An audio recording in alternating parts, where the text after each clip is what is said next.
Well, good morning. It is so good to be with you guys this morning and worship together. If we have not had a chance to meet yet, my name is Brad, and I serve as one of the pastors here. And we are in week 2 this week of a series called Overcommitted, where we are looking at the rhythm of life that Jesus calls his family to. And so we have a companion devotional, I talked about this last week, that goes along with this series. We have copies available in our lobby and on our website. So we encourage you to take one of these on your way out today.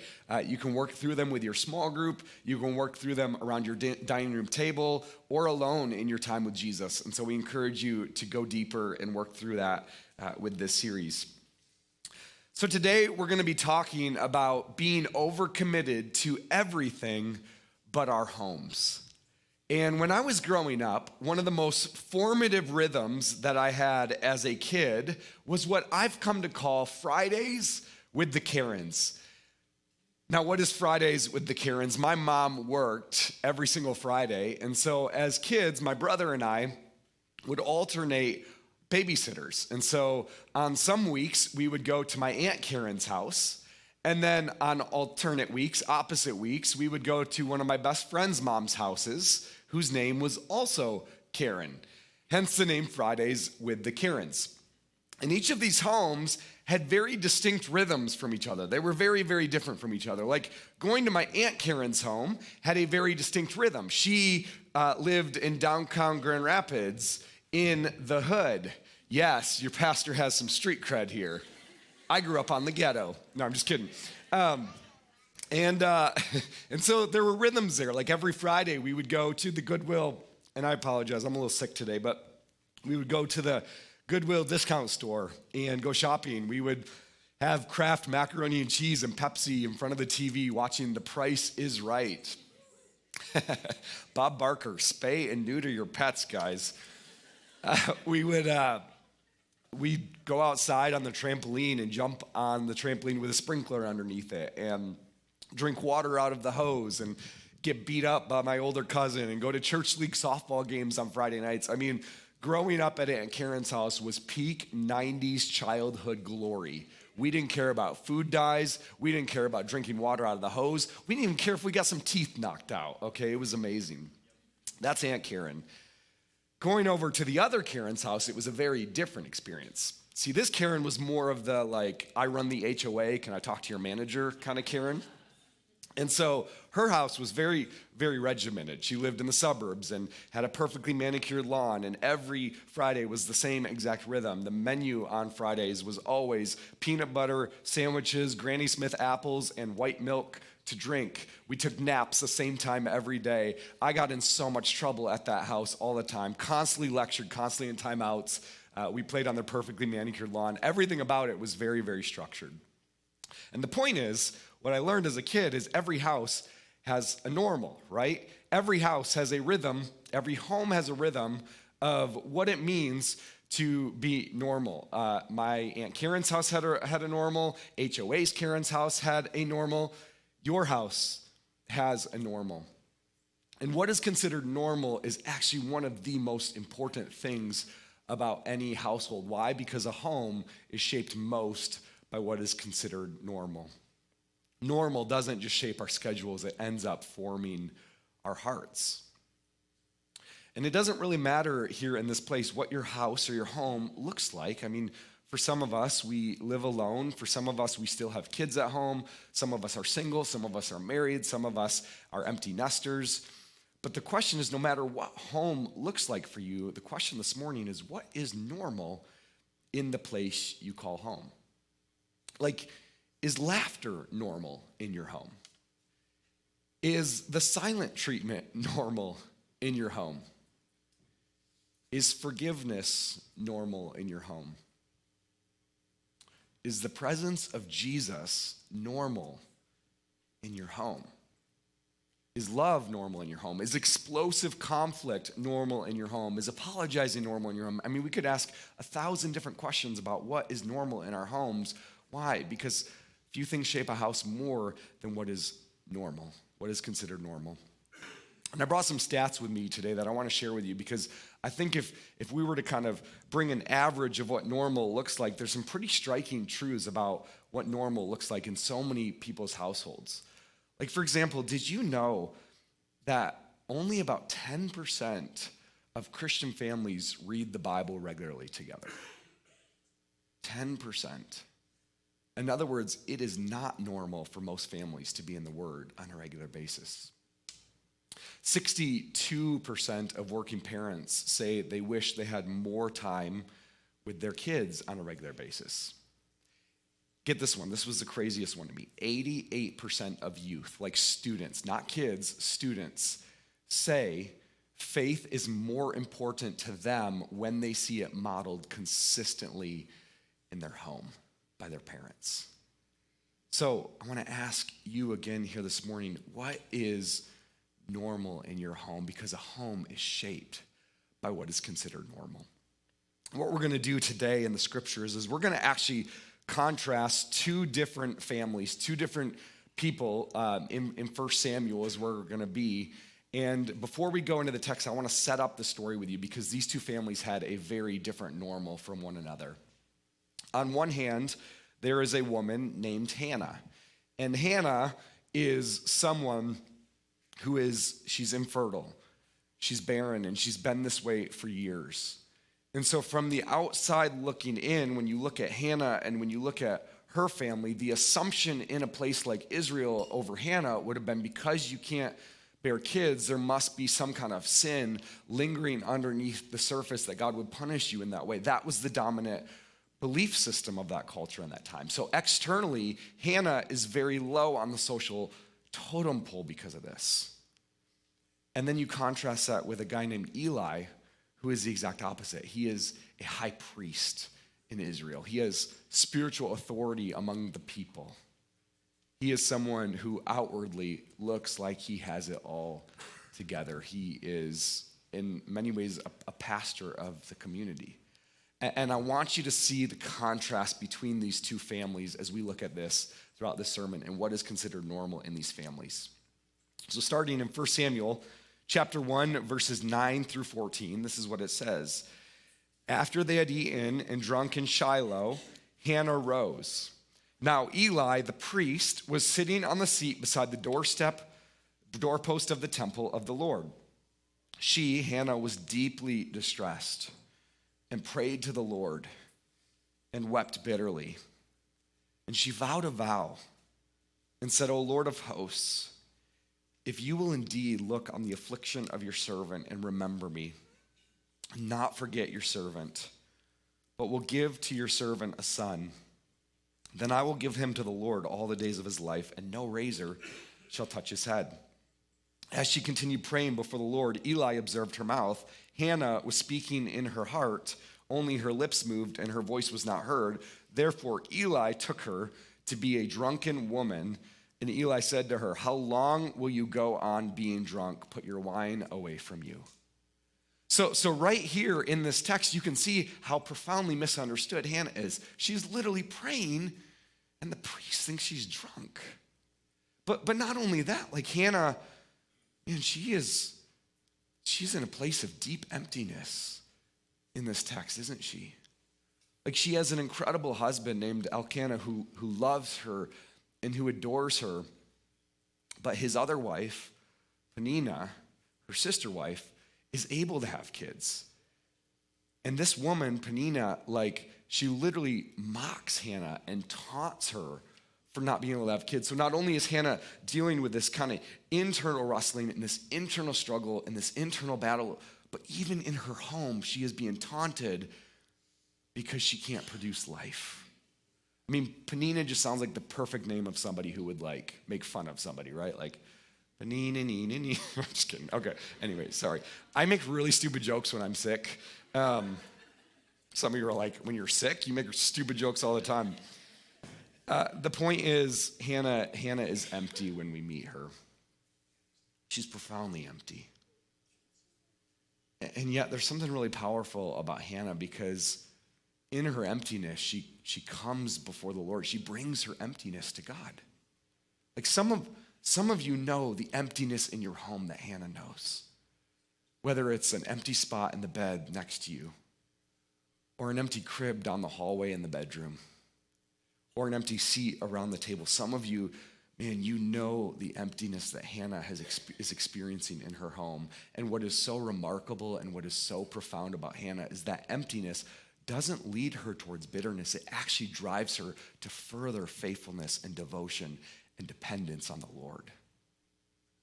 Don't miss that. You take a look at what she says in verse 11 as she is weeping bitterly.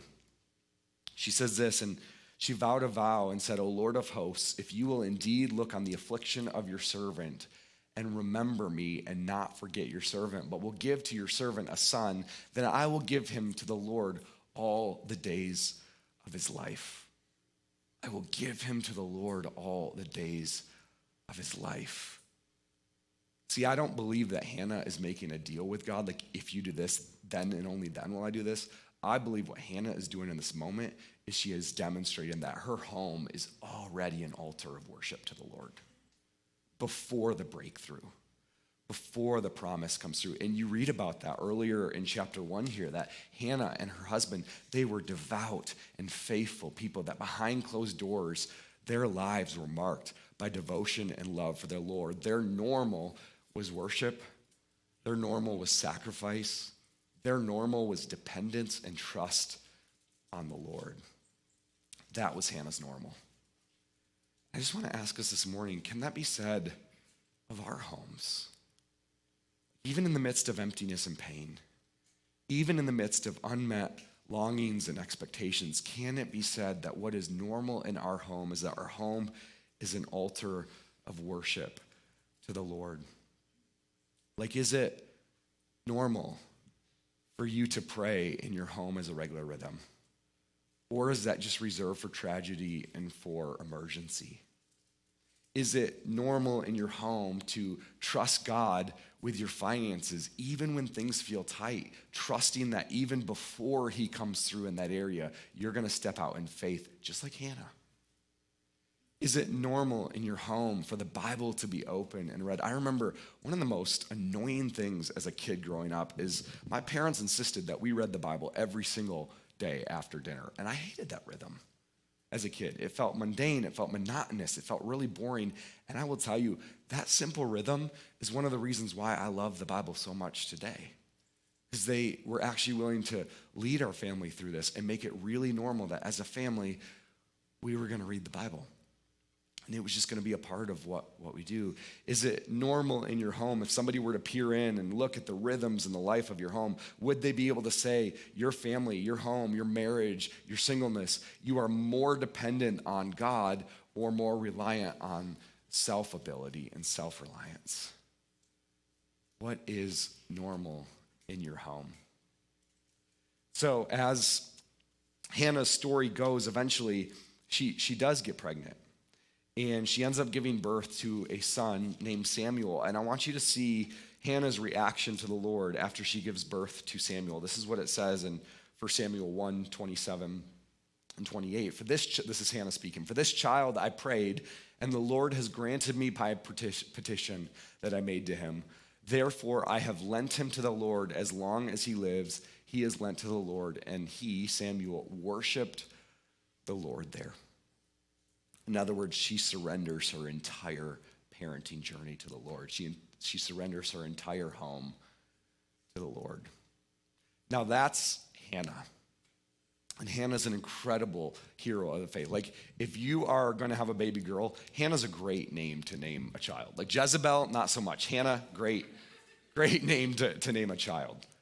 She is such a powerhouse of spiritual authority and devotion in her home. But then there's Eli. And Eli is actually quite different than Hannah. See, on the outside looking in, like we said already, Eli, he has the authority, he has the position, he has the power and the influence in Israel. But take a look at what the author of Samuel says about the house of Eli. Like, take a look at what happens behind closed doors in Eli's house. Starting in chapter 2, verse 12. Now the sons of Eli were worthless men. Some translations say they were scoundrels. Their names are Hophni and Phinehas. And the custom of the priests with the people was that when any man offered sacrifice, the priest's servant would come while the meat was boiling with a three-pronged fork in his hand, and he would thrust it into the pan or kettle or cauldron or pot, and all that the fork brought up, the priest would take for himself. This is what they did at Shiloh to all the Israelites who came there. Now, if you read that text and you're not familiar with kind of the practice of Israel and the sacrificial system, it may not make a lot of sense why that was such a big deal, because part of the offerings that were offered to God were reserved for the priests, for the religious leaders. It was the way in which they made income and were able to have a livelihood. So it's not wrong that some of the portion of offerings is reserved for the priests, but what these guys are doing, what Eli's sons are doing, is they're taking it for themselves. Like, imagine if after church today, I am not going to do this, okay? But just imagine for a moment, I told myself, Brad, you pushed through. You were not feeling good, and you preached a really good sermon. So you're going to go ahead and you're going to put a glove on and put some Scotch tape, double-sided tape on it, like the sticky bandits from Home Alone, and you're going to reach into the offering box out there, and whatever you get is yours, and you're going to go have a nice ribeye at Ruth's Chris after this. I have a feeling some of us would have some issues with that, and rightfully so. It is wrong. That is exactly what the sons of Eli are doing for the offerings that are brought before the Lord. But not only that, the text goes on later and says they are exploiting women at the tabernacle. So these two boys are exploiting their power and their position in order to self-enrich and benefit themselves in a very disgusting and corrupt way. And so Eli eventually goes and he has a conversation with his boys about this. The problem is Eli kind of takes like a gentle parenting approach to this conversation. Like, boys, I see that you are stealing from the altar and you're exploiting women in the tabernacle. Can we talk about your big feelings together? And God is like, no, Eli. Like, these boys are utterly corrupt. And you may look good from the outside, but what's happening behind closed doors is a mess. And this is what God says to Eli after Eli does his whole gentle parenting thing. And no, the text does not say gentle parenting. That's the Brad Vanderson translation. This is what it says in verse 29. This is the Lord speaking to Eli. He says, why then do you scorn my sacrifices and my offerings that I commanded for my dwelling? And listen to this next part. And honor your sons above me. Ouch. Eli, you honor your sons above the Lord by fattening yourselves on the choicest parts of every offering of my people Israel. You see the contrast between these two families. You see the distinction the author of 1 Samuel is making. Hannah, her life starts with nothingness, and yet she is so faithful and so devoted to the Lord even in her emptiness. And Eli has the position and has the power, but when you open the doors and see what happens behind closed doors, God is not pleased. Like Eli idolizes his sons. Hannah surrenders her son. Eli's spiritual presence in his home is marked by passivity. Hannah is marked by spiritual authority. Eli is indifferent to the sacrifices that are being stolen from the Lord. Hannah surrenders and sacrifices her entire life to the Lord. Are we seeing the distinction between these two people, between these two families? In chapter 3, listen to this. In chapter 3, Eli is described as his eyes growing dim, which is a way in which the text is saying Eli is spiritually blind at this point in his life. He can't see God. He can't see where God is moving. And Hannah's son Samuel, what happens to him in chapter 3? He hears the voice of God, a voice Eli himself cannot hear anymore. So you know this question is coming. But I want you to hear from me. I'm asking this of myself and my own home before I ask it of anybody else. When you look at your home, when you look at what is normal, when you look at the rhythms and habits of your household, regardless of what your household looks like right now, whether you're single or married, widowed or divorced, whether you have kids at home or are empty nesters, whether you have young kids or teenagers, the question is, are you more of a Hannah in your home, or are you more of an Eli in your home? Which one are you? Are you more of a Hannah in your home, where your home is marked by spiritual rhythms of devotion to the Lord? Where your home is marked by faithfulness even in the midst of emptiness? Where your home is marked by the Word of God saturating everything you do? Like, is the Bible open in your house every single day? Or are you more of an Eli, where it's like, yeah, we're just going to outsource parenting to Netflix. We're going to allow screens to run the household, and we're going to eat our mac and cheese in front of Price is Right. I'm just kidding. There's nothing wrong with that once in a while. Are you a Hannah or are you an Eli? And maybe you're sitting here thinking to yourself, man, I am more of an Eli than I am of a Hannah. And can I just tell you right now, like, that is okay to be in that spot today. Our natural drift is to move towards being an Eli. In fact, spiritual passivity is the very, very first sin of Adam and Eve. Adam is a spiritually passive in his own household, with his own marriage, with his own wife. Like, spiritual passivity is the drift. But I wonder what it might look like if today some of us made the decision and accepted the invitation of God to rewrite what normal looks like in our home. Because here's the good news. It's not too late. It is not too late to rewrite normal in your home. And here's the thing. All of us know that parenting and marriage, it is not a perfect equation where Hannah's faithful and then her son goes and anoints kings. Like, some of you, man, you have been faithful parents. You have been Hannah's, and your kid still walks away from faith. And they still want nothing to do with Jesus. And I think even in here, you see like that emptiness that Hannah brings before the Lord. Like, she allows that to drive her into further devotion to the Lord. It can be overwhelming looking at our world. And I don't know about you, but like I have genuine fear for the world my kids are growing up in. Like, it scares me sometimes. And I can't control all of the variables, and neither can you.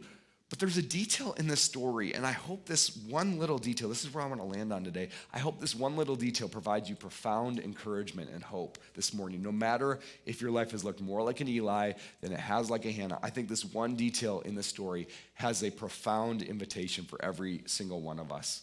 And you see the detail in 1 Samuel 2:18 and 19. There's a very little thing that Hannah did regularly, and this is so powerful. Samuel was ministering before the Lord, a boy clothed with a linen ephod. And his mother used to make for him a little robe and take it to him each year when she went up with her husband to offer the yearly sacrifice. That line there, and his mother used to make for him a little robe. That is a profound act of devotion. It is a small act of devotion. What Hannah is doing year in and year out as she makes this little robe for her son is she's doing a couple different things. Number one, she is showing her faithfulness and trust to the decision she made years ago to trust her son to the Lord. Every year as she brings the little robe to Eli or to Samuel, she is trusting God for the calling on Samuel's life. Every year, it's like she's re-upping in this little, small, seemingly insignificant way. She's re-upping her commitment to be devoted. And I believe here this morning, church, that every single one of us, we have a little robe thing that we can do in our home regularly. We can't control outcomes, but we can control faithfulness. We can control devotion to the Lord. This last week, like for many of you, it's been a really heavy and hard week, hasn't it? Just in so many different ways. You know, my 7-year-old daughter came home from school on Thursday, and she's a second grader, and her class had gone through a lesson on September 11th with like pictures and stuff, and it is so weird. Like for those of us who are a little bit older in the room, like I remember where I was that day. I was in gym class in 8th grade. Yes, I'm aging myself here. Some of you are like, wow, he's really young. Some of you are like, wow, he's really old. And so I was sitting in gym class and remember the loudspeaker, and like my kids are growing up in a world where that is now taught as history. And I was so struck hearing my little 7-year-old daughter talk about September 11 in a way where, like, as much as I want to, I can't shield my kids from the reality of evil that exists in this world. I wish I could, but I can't. And you can't either. Some of you have teenagers who literally saw a man get murdered on TikTok this week. And you don't see something like that, and you don't witness something like that without it doing something deeply disturbing to your soul. And what I was reminded as we talked to our kids about some of these different things in an age-appropriate way this week is that, yeah, I can't shield them from the evil that exists in the world, but you know what I can do? I can be the type of father, the type of husband that pursues little robe moments of faithfulness. Like I can sit with my kids and grieve that 24 years ago, planes hit the Twin Towers and the Pentagon and crashed in a field in Pennsylvania, and talk about how there is an existence and a presence of evil in this world. Like we can have those little robe moments with our kids. We can have little robe moments where we sit and we grieve and we lament the evil that exists in the world, where we have a righteous anger like Jesus towards the evil that exists in the world. But if that's where it ends, like if that's all that ever happens, all I am is a Hannah who wallows in her emptiness and stays in that place. But if I use even the worst tragedies as opportunities to point my kids back to Jesus, if we use even tragedy to show them that the gospel of Jesus is an urgent thing to be lived out and talked about in our homes, I just want to speak to you. Some of you, maybe you live alone and you're like, how does this apply to me? Maybe you have a sibling who is far from Jesus. And for you, it's like there is an urgency that you're feeling for the gospel, and you just need to have a conversation with that sibling about Jesus, and you need to pray for God to give you opportunities to speak to that sibling about Jesus, to display the love of Jesus to them, and to talk about who he is and the difference that he has made in your life. You know, my other daughter, she's growing up and she's gonna be 10 this year. And we're starting to think as parents through conversations about sexuality and body and all of that stuff. And I don't want the chaos of our culture to be discipling her in that area. Like I want to be able to, my wife and I walk with our kids in that area.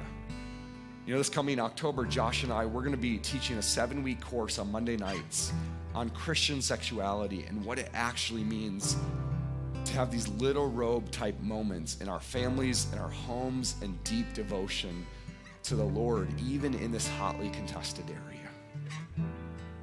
See, I believe every single one of us, we have a little robe moment that we can put into practice in our homes.